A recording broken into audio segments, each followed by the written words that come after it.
व्यापार को आपने करा, उस व्यापार में आपको फल नहीं मिला,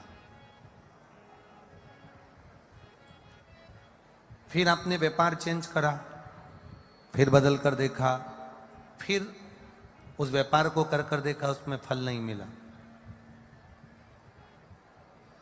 फिर आपने वापिस व्यापार को बदलने का विचार किया, तो हमारा निवेदन रहेगा उस व्यापार को बदलने से पहले एक काम जरूर कर देखो।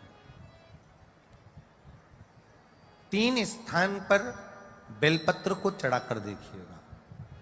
अगर आपको लगे कि मैंने व्यापार बदल लिया, एक बार बदला, कई लोग ऐसे भी होते हैं जो पैसा इकट्ठा करते हैं, धन एकत्रित करते हैं, और कोई व्यापार ऐसा कर लेते हैं जिस व्यापार में धन चले जाता है तो वो धन वापिस नहीं आता महाराज, वो व्यापार का धन वापिस नहीं आ पाता। तो बड़े दुखी होता है कि भाई मेरा गया हुआ पैसा नहीं आ रहा, मैं बड़ा कष्ट में हूं, मेरा खुद का ही आ जाए ना तो मैं निहाल हो जाऊं, मेरा अपना ही नहीं आ रहा जो गया हुआ है, तो मैं क्या वर्णन करूं, उसको क्या कहूं।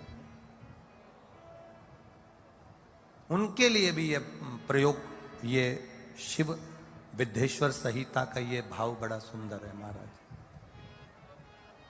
आप व्यापार पर व्यापार बदल कर देख लिए, धन भी हमारा कहीं डूब गया, आ नहीं रहा है, तो प्रयास करना। 3 स्थान पर चढ़ाई गई बेलपत्र हमें सुख का अनुभव करा देती, बहुत ध्यान लगाइए। पहला, अशोक सुंदरी की जगह। अब ये बेलपत्र जब भी आप चढ़ाएंगे तो रविवार की अगर प्रदोष पड़ जाए, कौन से दिन, रविवार की प्रदोष के दिन ये प्रयोग अवश्य कर देखिएगा। ज्यादा बार नहीं करना है, केवल एक ही बार करना, बाबा उस स्वयं कृपा करेगा। अपने मंदिर में, अर्थात अपने घर के पास कोई मंदिर हो, शिवालय हो, देवालय हो, जहां शंकर भगवान विराजमान हो, शिवलिंग हो, ऐसी जगह पर अवश्य करें। हमें कहीं दूर जाकर ये प्रयोग नहीं करना है, अपने शिवालय, अपने जो घर के आसपास में शिवालय हो वो। एक बेलपत्र अशोक सुंदरी वाली जगह। अब उसको अशोक सुंदरी की जगह पर भी चढ़ाने का तरीका क्या है? ये शिवलिंग है, ये जलाधारी है, ये जल बहता है, बीच में जो मोटी सी लाइन है वो अशोक सुंदरी का स्थान। ये जो भाग है षडानंद कार्तिकेय गणेश जी और कार्तिकेय जी का। जलाधारी मतलब माता पार्वती जी का हस्त कमल। शिवलिंग मतलब भगवान शंकर का स्वरूप। ऊपर से जो बूंद बूंद पानी इस पर गिरता है वो शंकर भगवान की 5 लड़कियां, जया, विषहरा, शामली बारी, दौतली और देव। शिव जी की 5 लड़कियां ऊपर, एक लड़की शंकर भगवान की 6 नंबर की अशोक सुंदरी उनके चरणारविंद के पास, उनके गणेश, षडानंद, कार्तिकेय के मध्य में। जब हम बेलपत्र चढ़ाएंगे तो उस बेलपत्र को चढ़ाते समय आपकी जो बेलपत्र की डंडी है वो बेलपत्र, रविवार प्रदोष के दिन का ये उपाय है महाराज। ये बेलपत्र की जो डंडी है, इस डंडी का भाग शिवलिंग की ओर होना चाहिए। ये जो डंडी है इसका भाग अशोक सुंदरी पर जब चढ़ाएंगे तो शिवलिंग की ओर इसका भाग होगा महाराज। दूसरी, बेलपत्र को जब हम समर्पित करेंगे तो जलाधारी का जया, विषहरा, शामरी बारी, दौतली, देव।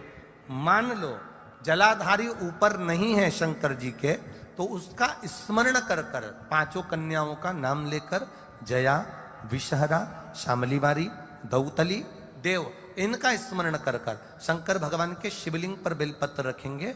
बेलपत्र कहां रखना है? आप अगर यहां बैठे हो तो आपके विपरीत में डंडी का मुख होना चाहिए। ये बेलपत्र की जो डंडी है इसका मुख आपके विपरीत में हो। आप यहां बैठे हो तो डंडी उधर होगी, आप इधर बैठे हो तो डंडी का मुख इधर होगा, आप उधर बैठे हो तो डंडी का मुख इधर होगा। आपके ठीक विपरीत की ओर डंडी का मुख हो।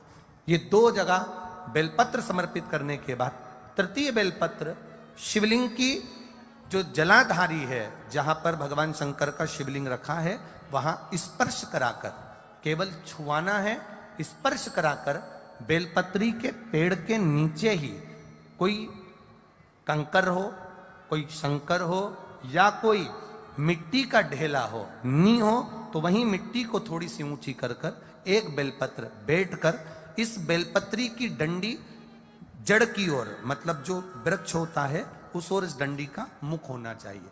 ये 3 रविवार के प्रदोष के दिन शंकर भगवान पर चढ़ाई गई बेलपत्र से हमारा गया हुआ धन भी पुनः आने का रहता है, और हमारा जो व्यापार बार बार बंद हो रहा है, शिव की कृपा से एक बार चालू तो चालू हो ही जाता है। एक निवेदन आप सबसे